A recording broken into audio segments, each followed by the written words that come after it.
much for joining us for the importance of nursing's role in scalp cooling and chemotherapy side effect management. I'm your facilitator today, Erica Fischer-Cartlidge, and I work at Memorial Sloan Kettering Cancer Center as the Interim Director for Evidence-Based Practice. As a representative of our practice division, I'm incredibly passionate about everything that nurses can do to make sure that patients have the best experience through their cancer journey, and I truly believe that scalp cooling and symptom management is one of those factors. So I'm excited to be here with you today and for this topic. So while we know physicians are often considered to be the gatekeeper of scalp cooling, nursing teams are one of the frontline individuals that are dealing with the patients who are going to receive this. And the impact nurses have on patients' experience of treatment is vast and not to be underestimated. From making a patient as comfortable as possible on the day of chemo, through the delivery of protocols, ensuring the best possible scalp cooling outcomes, not to mention making them feel supported and cared for in their decision making. So I'm curious, you've each touched on in the last couple answers, really maintaining your own knowledge and competency and how important that is for the nurses as things are evolving and changing, new research is coming out, especially if you've had a scalp cooling program in your organization that's been well established for a while. So what are some ways that you individually or within your teams, you're kind of staying on top of that current data, those current changes, so that you can be making sure that you're keeping up, as you said, with what the patients are learning and coming in from a knowledge perspective? Well, I think your task force or your champion, we're always, with any educational or intervention, assessing it, stand backing, looking at it again, what's working, what's not working, let's keep up with the data. So that's what mostly our physicians and nurse practitioners are doing, and disseminating that information, if not meeting together to get that communication delivered. So there are one or two people that are circulating and sharing that information. Certainly in the UK, we're lucky enough to have our UCONS group, United Kingdom Oncology Nursing Society. So any evidence-based practice we're able to share on a national platform. I have to say, having worked for an NHS Centre of Excellence, the best way is by people doing review of literature and someone in a consultant nurse position always reviewing that data. And we had the Marsden Manual. We've got the Marsden Manual, which has got a lot of information in it, but sometimes there's a 3-year time lag for literature to get through into books and documents like that. I'd certainly lean on manufacturers as a clinician in practice. My expectation would be that Paxman's got that at their fingertips, so we're able to utilise as a resource because often they're reading the material more frequently because it's their the bread and butter. So that's a good place to start. I think it's about using all channels available to us. So whether it's conferences, books, doing literature reviews ourselves, with any clinical practice, we have to do that to keep ahead of the game. There's never a one-stop shop for all information. So it's tapping into all those resources for me. Do any of you have formal mechanisms for how you share out new information when somebody does find, like a golden egg of something new or different, to make sure that your colleagues all have that information? I think very much what Ruth just touched on. We do have some sort of, national, within the UK, we have national groups, and there are a number of them. We have some that are for everybody. We have some that are in the independent private sector. So there are several mechanisms, but very much agree. It's very much driven by the manufacturers of the machines, to be able to get that out, or that cross-working from ex-colleagues or at conferences where people will obviously chat to colleagues, and these sorts of events are so important for sharing that information. So it's really exciting to see more conferences with operational input like the one today. So really, really good. we're lucky enough in the Dallas area to have a patient support specialist. And she is truly a gift to the sites that do use scalp cooling here. And she is our key for relevant and new information that she will bring to us, and it would be shared amongst the site. One thing I would also add that we have incorporated is a quarterly meeting amongst kind of key stakeholders. And we talk not only operational issues, but then even as the data advances. I will be honest, it is as with all things, we have more information and at times less knowledge in this data-driven world than we'd like to admit, because there's just so much that getting that nugget, as you spoke to, Erica, getting that nugget out broadly is a challenge. But I do think for us, the quarterly meetings help where the information is disseminated back to the users. But I also think conferences such as this are exquisitely valuable.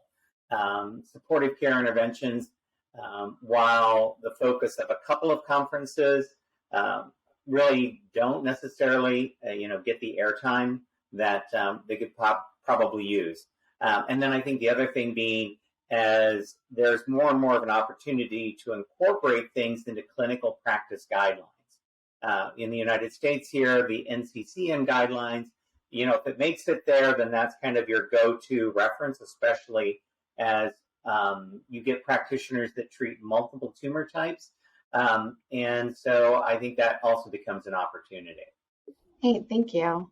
So those are all great techniques for really staying successful, but it would be silly to think that everything is all roses and peaches all the time. So are there hurdles that as nurses and advanced practice providers you experience with scalp cooling and, the side effect management related to the treatment?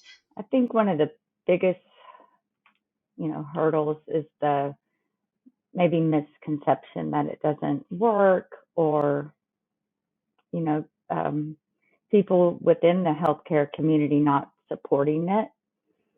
So I think just educating once again, explaining the data, having patient testimonials, I think that's very helpful. That's proven helpful at our site. And with that, then I think comes, networking with your peers. It just comes up. Even though the previous question was about a formal way of introducing, but I've found that in my own practice, just comes up in conversation with other nurse leaders, and it's really not a big to do. It's a conversation just as you would have with any other type of treatment or side effect management, and just getting them to understand that kind of, it's not a big deal, and you kind of see it all come together. For me, one of the hurdles was the idea that some patients still have that they can get sick if they're exposed to the cold therapy.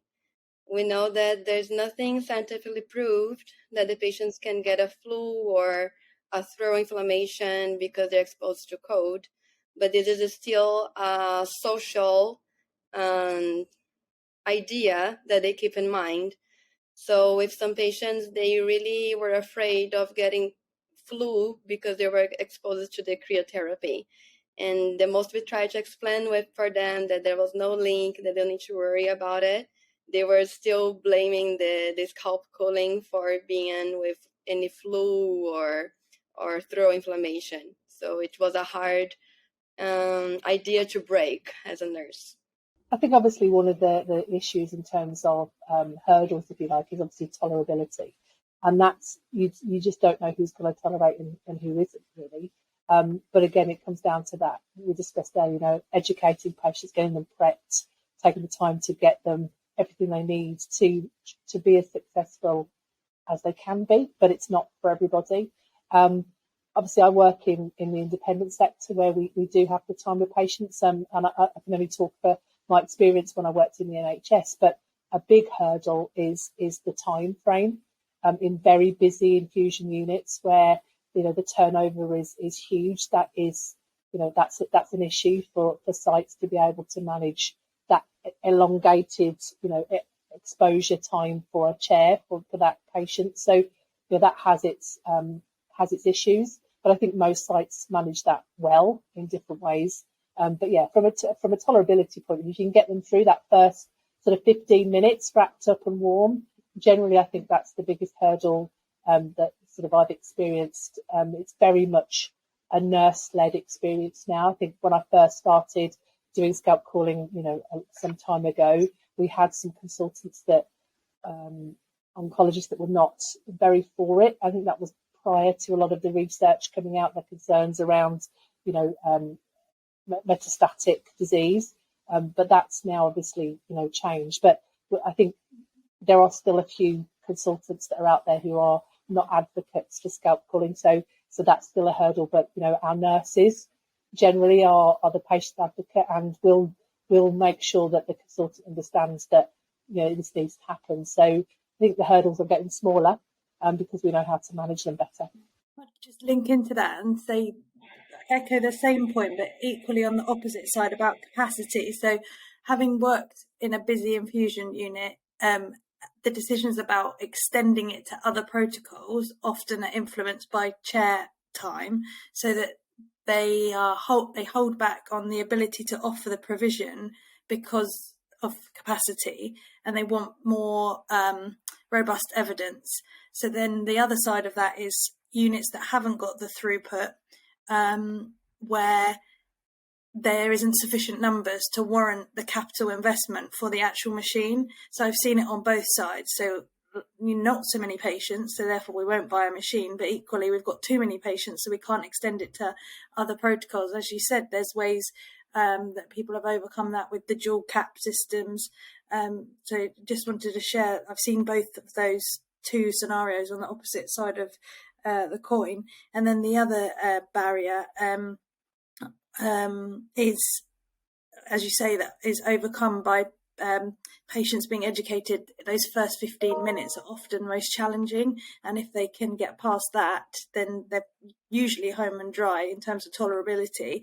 And some of the units I manage have added in paracetamol 15 minutes before, half an hour before, so that the patient, just like when you go for a leg waxing, it's that initial sensation, isn't it, that we found their compliance is easier with, wrapped up in blankets, a heat pad, some paracetamol, and the first 15 minutes, you kind of say, you've made it past that time now. They relax into it a lot more, but they just want to know when is that initial feeling going to wear off, and after that, they seem to be okay. But I think, like we've said earlier, the reassurance and the experience, knowing when that difficult period is, if we tell them a time, obviously everybody's different, that sometimes they can bear it to that point, and then they're okay thereafter. And obviously some people are fine straight away, but for those that are more sensitive, it's generally that 10-15 minute block, I found. And just to that reassurance point, especially from a nurse practitioner seeing the patient, even though we've laid the expectations and reinforced them, there's still hope. And when they start shedding, there's a bit of unsettlement there, a little angst that, oh no, it's not going to work, even though I was presented with the data.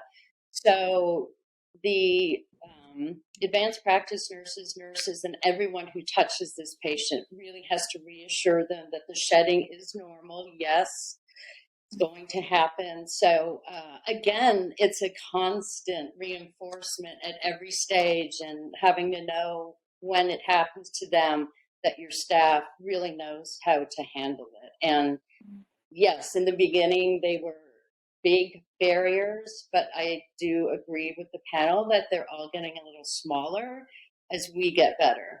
Yes, and one thing that can be a bit of a hurdle as well, and everyone's kind of spoken to it, the importance of really educating up front, planning up front.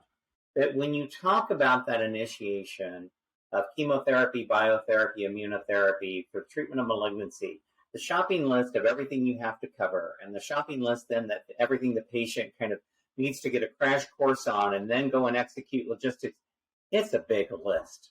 And, it's, you literally can spend a quarter of a day with a patient, in order to cover everything that that they appropriately deserve to know, and yet take a little bit of time to know. And so scalp cooling has to fit within all of those different things and find its place in the priority list of what people are going to manage. So sometimes just the fitting it in with all the other priorities and then the logistics, it's not the same as starting anti-nausea medications which are in the pharmacy ready to go. We have a piece of equipment that needs to come somewhere. And so sometimes figuring out, when that patient is going to be able to get that equipment, get that kit, be able to practice at home and be ready to participate, that can be a bit of a challenge. And especially if we have a rapidly growing malignancy that we want to start treatment on right away. We've minimized that hurdle at MSK by making sure that we have loaner equipment at every site and that we have the bandwidth to do it. But just that initial upfront investment amongst all the other competing priorities can be a hurdle.